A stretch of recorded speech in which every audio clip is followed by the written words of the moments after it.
Hi, boys and girls. Mrs. Bloomfield here. I am very excited to introduce us to the wonderful world of color. I am so excited about this unit. I hope you guys are too. We're going to introduce a few things today, but primarily this video is to go over the color theories.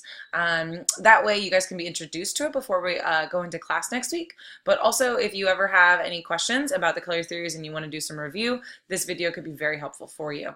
So if you have your worksheet, whether it's the link online or you have the physical copy that I handed out in class, you may want to pull that up and have a pencil so you're ready to go.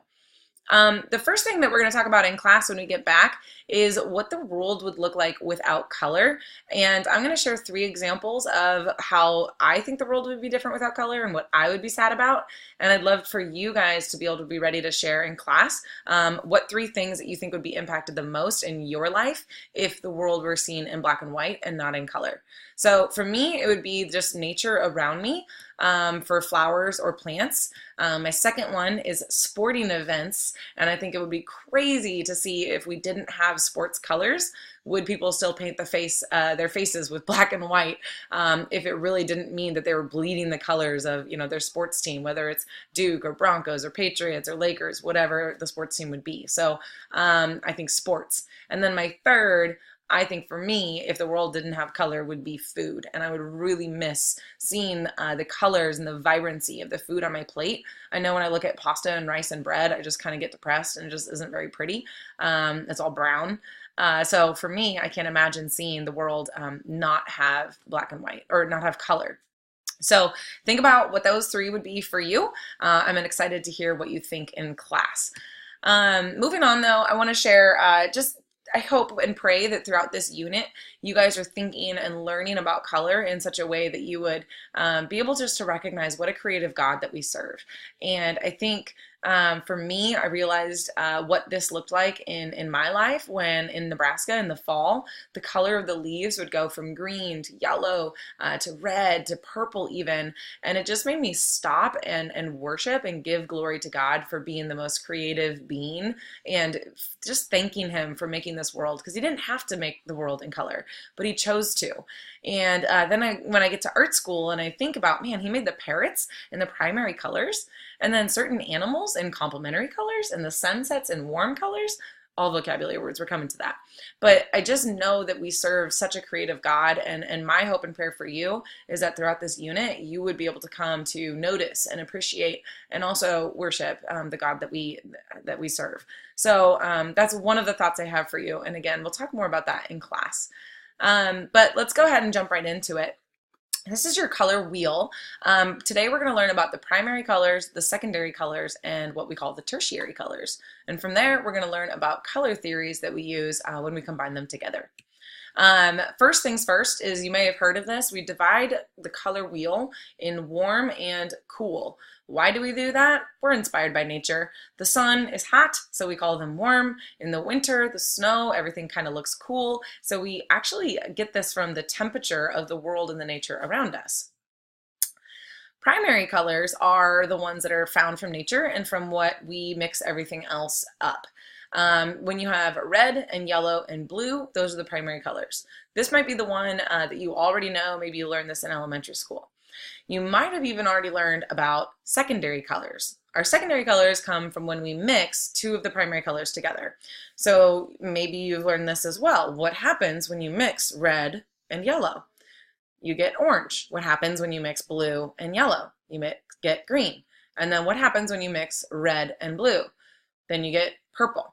And this is what we call our secondary colors, is when you mix 2 of each of the primary colors together, and you do that 3 times to get the secondaries. And we'll talk about other ways that you can mix color, like what happens if you mix light. You kind of get a different answer. So we'll talk about that in class as well. But when you're mixing paints, primaries and secondaries, that's how you do it.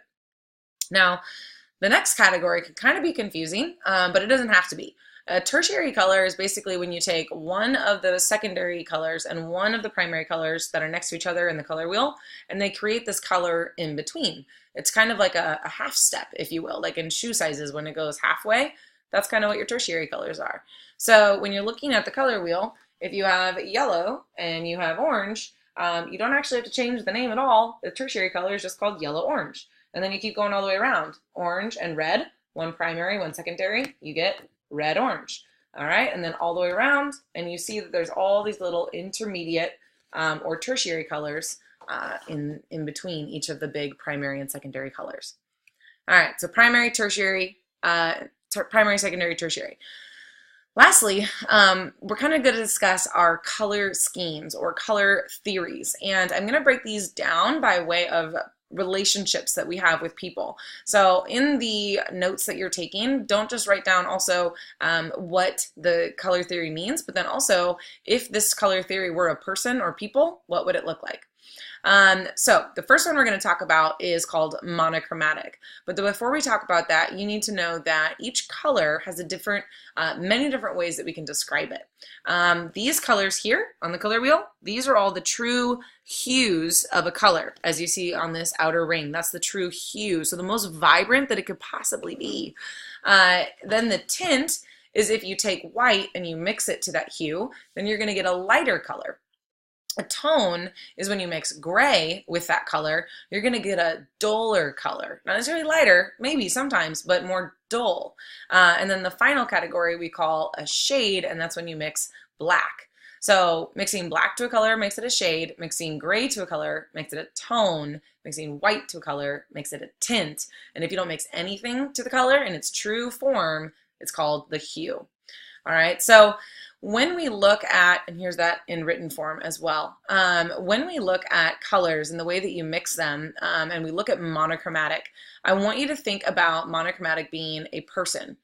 I told you we're going to compare these to relationships, but this is just one person. Now, for me, I'll use myself as an example. Mrs. Bloomfield, let's say I'm the color red. I myself as a person, I'm one person, and I'm always myself. Always me, no one else. But myself can have a range of emotions. Sometimes I wake up in the morning and I'm really tired. That could be represented, as one emotion.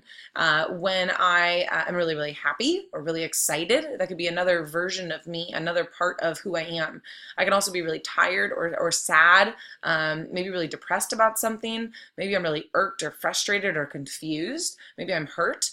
All of those are emotions that I, Mrs. Bloomfield, feel. I never become a different person, but that's my range of who I can be and what I can express. So that's how I want you to think about monochromatic. When you're looking at monochromatic in paintings, it's all one color body. It's all one hue, but maybe you've mixed tints or tones or shades or true hue of that color to create one big painting, even though it all falls under the umbrella of monochromatic.